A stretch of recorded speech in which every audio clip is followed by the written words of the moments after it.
उत्तर प्रदेश की राजनीति इस वक्त सिर्फ गर्म नहीं बल्कि विस्फोटक मोड़ पर खड़ी है।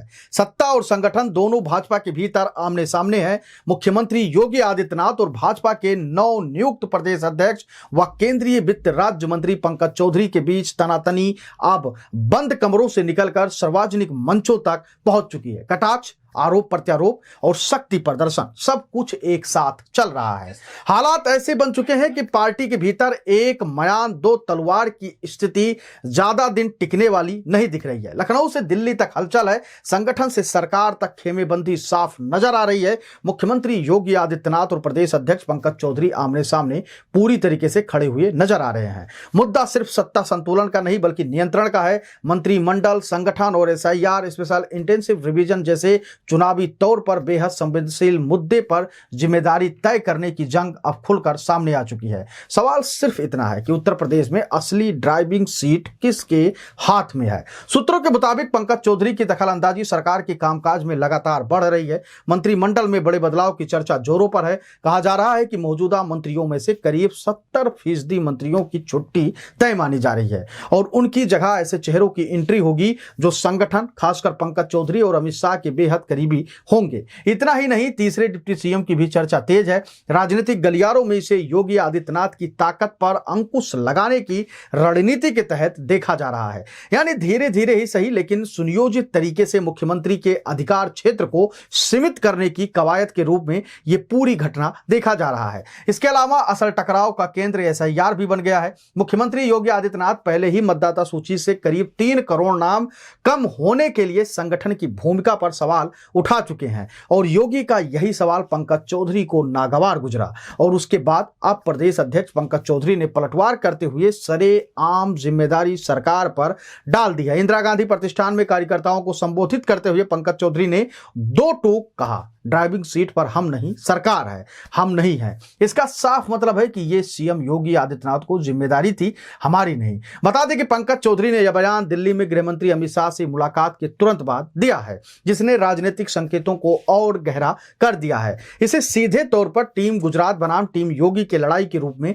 देखा जा रहा है। पंकज चौधरी ने यह भी कहा कि पार्टी के जिन कार्यकर्ताओं को BLA 2 बनाया गया था, कई जगह उनकी लापरवाही और दगाबाजी सामने आई है। उनके शब्दों में ताली एक हाथ से नहीं बजती। SIR को लेकर सरकार और संगठन ने जिस स्तर पर प्रचार किया था, जमीनी हालात उससे बिल्कुल अलग निकले। 27 दिसंबर से शुरू हुए अपने प्रदेश दौरे ब्रज क्षेत्र, पश्चिमी UP, गोरखपुर, काशी और अवध में पंकज चौधरी को जिला अध्यक्षों से जो फीडबैक मिला उसमें भी सबसे बड़ी शिकायत यही रही कि कार्यकर्ताओं की उपेक्षा। खुद को संगठन की राजनीति में उपेक्षाकृत नया बताने वाले पंकज चौधरी लगातार एक संवाद दोहरा रहे हैं, मैं कार्यकर्ताओं के लिए लड़ूंगा भी और अड़ूंगा भी। लेकिन सवाल यही उठता है, जब सरकार भी भाजपा की है और संगठन भी आपकी, तो आखिर लड़ाई किससे है। तो बता दें कि पंकज चौधरी को प्रदेश अध्यक्ष बनाए जाने के दिन से ही यह चर्चा तेज हो गई थी कि यह टीम गुजरात की ओर से मुख्यमंत्री योगी आदित्यनाथ की घेराबंदी का हिस्सा बताकर भेजा गया है। गोरखपुर से जुड़े नेताओं को लगातार राष्ट्रीय और संवैधानिक पदों पर भेजे जाने को भी इसी रणनीति से जोड़कर देखा जा रहा है। पहले डॉक्टर राधा मोहन दास अग्रवाल को राज्यसभा भेजा गया, फिर उन्हें भाजपा का राष्ट्रीय महामंत्री बनाया गया। इससे पहले शिव प्रताप शुक्ला को राज्यसभा, फिर केंद्रीय मंत्री और बाद में हिमाचल प्रदेश का राज्यपाल बनाया गया। गोरखपुर की संगीता यादव को भी राज्यसभा भेजा गया। लोकसभा चुनाव 2024 में भाजपा को उत्तर प्रदेश में अप्रत्याशित झटका लगा। कई सीटों पर हार की एक बड़ी वजह मतदाता सूची की गड़बड़ियां बताई गई। इसके बाद केशव प्रसाद मौर्य ने तो यहां तक कह दिया कि संगठन सरकार से बड़ी होती है और अब वो दिखने भी लगा है। कई लोकसभा क्षेत्रों में पोलिंग पार्टियों की सूची में हजारों नाम के सामने डिलीट लिखा था, जबकि पार्टी और प्रत्याशियों के पास मौजूद सूची में वही नाम शामिल थे। नतीजा, चुनावी रणनीति और मतदान प्रबंधन दोनों ध्वस्त हो गए।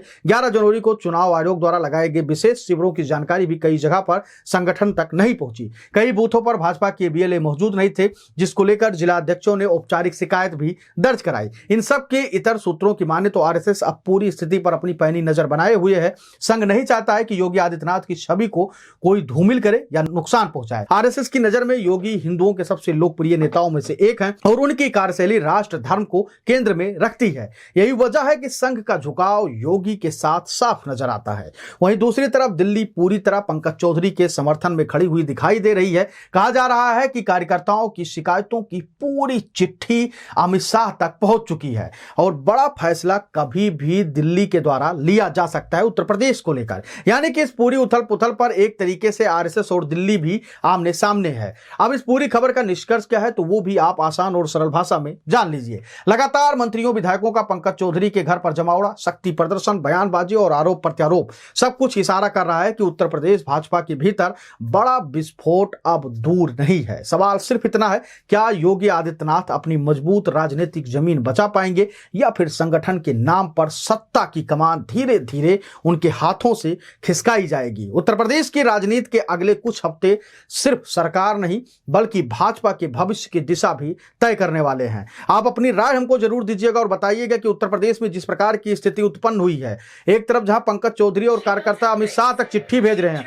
और साफ तौर पर उनका कहना है कि जो भी हालात बने हुए हैं उस पर नजर बनाएंगे और करेंगे। आप अपनी राय हमको जरूर दीजिएगा और बताएंगे कि योगी आदित्यनाथ भारतीय जनता पार्टी के लिए कितने महत्वपूर्ण नेता हैं और योगी अगर थोड़ा भी इधर उधर होते हैं तो बीजेपी की क्या कुछ स्थिति होगी। और जिस प्रकार से योगी आदित्यनाथ की घेराबंदी की बातें की जा रही है राजनीतिक हलकों में, सियासी गलियारों में, उसको लेकर आप क्या कुछ कहेंगे। और जिस तरीके से बार बार यह आरोप लगाया जाता है कि एसआईआर में जो नाम कटे हैं उसके जिम्मेदार योगी आदित्यनाथ है यानी कि सरकार है, उसको लेकर आप क्या कुछ कहेंगे। आप अपनी राय हमको जरूर दीजिएगा क्योंकि आपकी राय हमारे लिए बेहद महत्वपूर्ण होता है। धन्यवाद।